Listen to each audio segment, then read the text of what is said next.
Well, first we have to recognize that we can't continue to do it all by ourselves. We can't continue to go it alone and just take on more and more tasks and responsibilities. That the need is very great for us to know how to develop other people as leaders, because we're getting exhausted and overwhelmed and there's no end in sight to the kinds of issues and problems we're facing as formal leaders. So that's the bad news, or maybe it's the good news, but it's the reality of this time. And then the good news is that I feel absolutely sure that leaders are made, not born, and they're made by connecting to something that they care about. So all of us have the potential to be leaders for a particular issue or a particular problem.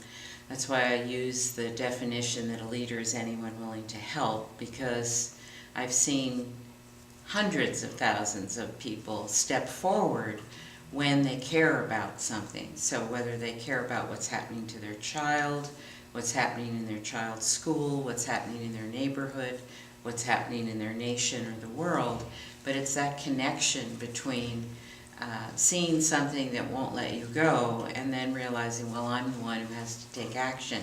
That's how leadership begins. But then for formal leaders to actually know they can count on that dynamic, that they have to just create opportunities for when people step forward, take that first step into leadership, then to support them through multiple ways, which I will talk about today.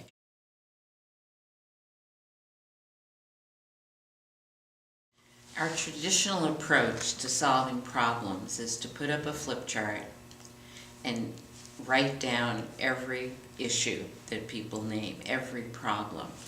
And we've known for many years that that's a very depressing process, that people's energy just goes really flat, and we're just sitting there staring at a list of unsolvable problems.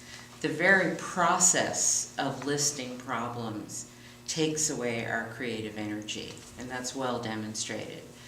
So it doesn't work to say what's wrong and how can we fix it. We've tried that for decades now, and look where we are. We have more and more problems and less fixes, and we're all exhausted.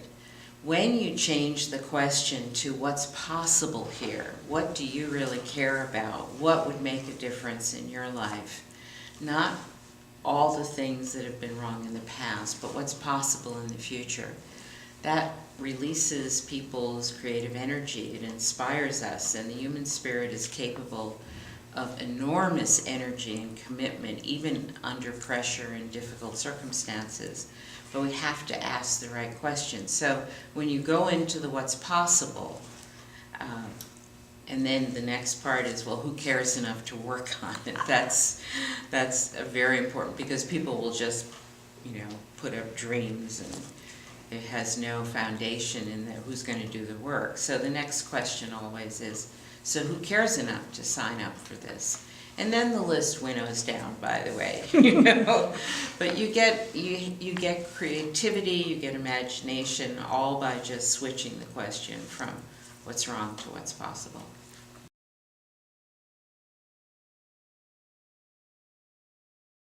Well, I'm not going to tell one story. I'm going to tell the one good news story from the 21st century, in my estimation, which is the role that women are playing in local, economically impoverished communities in the harshest places, in Southeast Asia, in India, in Africa, in South America, that rural women are just fed up with the men not doing anything, and with what's happening to their children and their children's lives. And so there's been a huge movement and a support of local women through microcredit to actually step forward and make a difference in their community. And we know, and these women are upending centuries of being told they're worthless, they're less valuable than animals, they don't count.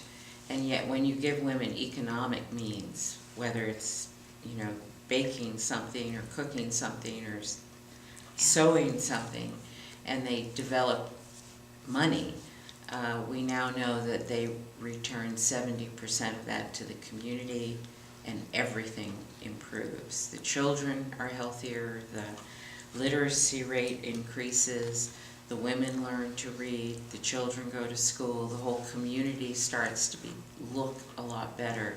And it's all because somebody believed in these women who were just at their wits' end about nothing's changing here, we have to do it ourselves. So that's a worldwide story, very much related to women's empowerment, and it's a very wonderful piece of news from this very difficult century so far.